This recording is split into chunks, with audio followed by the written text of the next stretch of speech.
it to be for everybody else. So I can close my carriage all the way and load up all of my springs, and I know my carriage is not gonna go anywhere. So instead of just eliminating your entire plank series, see if you can just keep the carriage closed, because pregnant or ear infection could easily put their knees on the carriage and be in modified kneeling, hips up, hips down. Pregnant people can also easily be up, hips up, hips down. If you're going to bear, they can bend their knees in, extend their legs out. If you're doing saw, they can go forward and back. They can do those same things on their knees, forward and back. They can do push-ups. We don't necessarily need to do a lot of rotations for pregnant people, so we wouldn't necessarily want them to do that. But just simply closing the carriage, it's not making it harder because of all the tension, it's making sure the carriage is still. If you're in the reverse direction, and their hands can easily be on their platform, modified kneeling, all the same things. They could just be hanging out and holding. Even a tabletop for them could be challenging, could be hard. So don't be afraid to just pop all the springs on. It's gonna keep their carriage under control. That's definitely what the pregnant person needs. Now the person that's having the inner ear issue, it could be helpful for her if she's feeling unstable or her planks look risky. The same thing of controlling the carriage would be something I'd want to do. Now, I'm gonna see if we can pop all the springs off except for our green spring. And I'm gonna create a series where she's laying down on her side. So I have something for you that she's gonna actually be able to lay against, and it's specifically for them to slip right on top of your shoulder rest.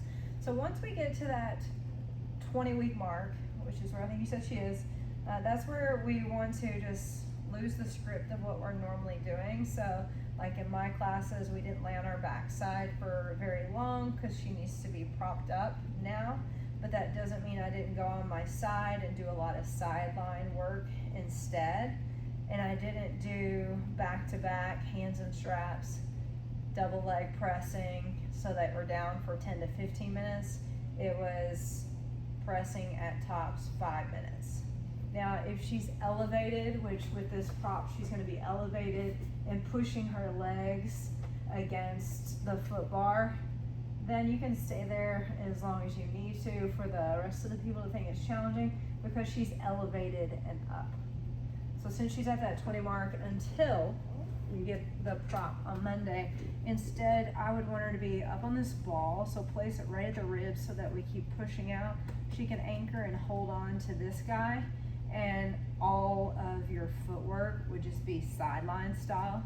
And that's a way to make it creative for the other people, because this is very safe for her to be doing, but single leg presses are pretty hard, especially if you use different tension, if they need it harder.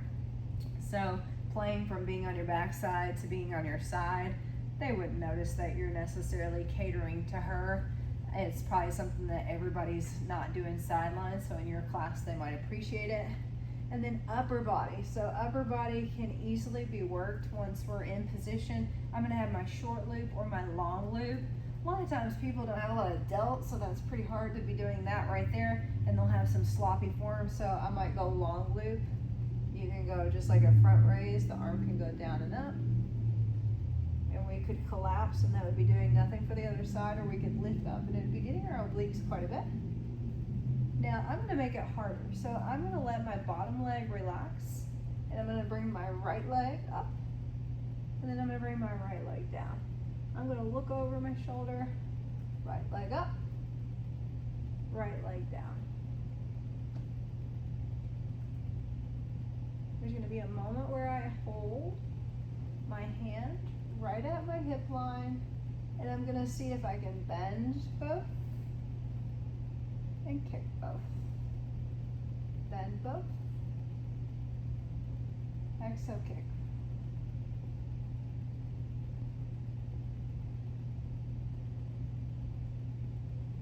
And then I'm gonna hold my arms straight out once I'm done, and I'm gonna see if the leg can circle back and around, back and around. And I'm gonna reverse the circle, opposite direction.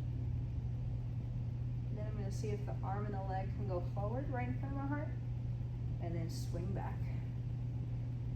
Inhale forward. Exhale, swing back. Take them through that for a bit, and then I could completely relax and rest. Then I could pull the loop over the arch of my foot. And so that was technically my upper body and my obliques working, but I started working my right seat. So maybe I do a clam to make it completely different than just kicking out and in. Re-engage by lifting back up. So I could open and close, open and close.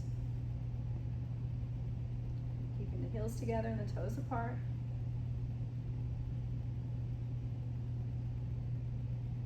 And then I could open the knee, kick just like we would, and connect, kick, and connect. Little action from the carriage. So at this point, you're gonna start to think it's hard for the right leg, no matter who they are.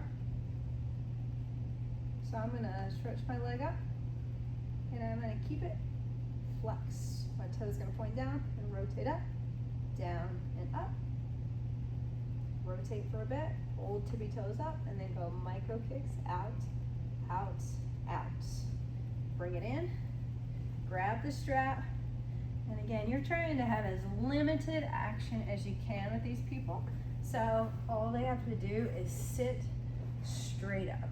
So they could sit straight up, crisscross, doesn't matter, or feet dangling off, or you could get people into position to be able to have that seated C-curve sensation.